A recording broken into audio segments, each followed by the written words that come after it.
Mən öləndən sonra qəbrimin üstünə nəinki gəlməyini, mən burada deyirəm, mənim öləndən sonra hansısa verilişlər olsa ya, mənim qəbir daşımın, düzdür, mənim nə bacımın, nə qızımın, o vaxtda böyüyərdi, indi Allah işidir. Onların heç vaxt gəlib çıxıb ağlamayacaqlar. Ölümüzün 40'ı çıxmıyor, bir çıxıb verilişlərdə ağlayırsınız. Yalandan niyə ağlayırsınız? Akşam gelip show programında dingilim göz oynuyorsunuz. 100 manata göre oynuyorsunuz. Ana bacı qədrini bilməyənlər. Verilişdən haberli ay Allah bacım bütün gibi belə alan mənə yığır. Bəstüründə oyun oynadınız. Nə vaxtacan siz bir gün efirə görə mənəviyyətinizi satacaqsınız?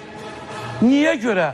Ölümüzə hörmət koymuşsunuz, dilimizə hörmət koymuşsunuz, atamıza hörmət koymuşsunuz, qardaşlarımıza, nəslindəki kişilərə hörmət koymuşsunuz. Ərvizdən, ərviz olmayandan, gəzdiyinizdən, oturduğunuz, hamısından danışırsınız efirdə. Sonra da gəlib burada mənim yanımda oturursunuz, namusdan, qiriyyətdən danışırsınız.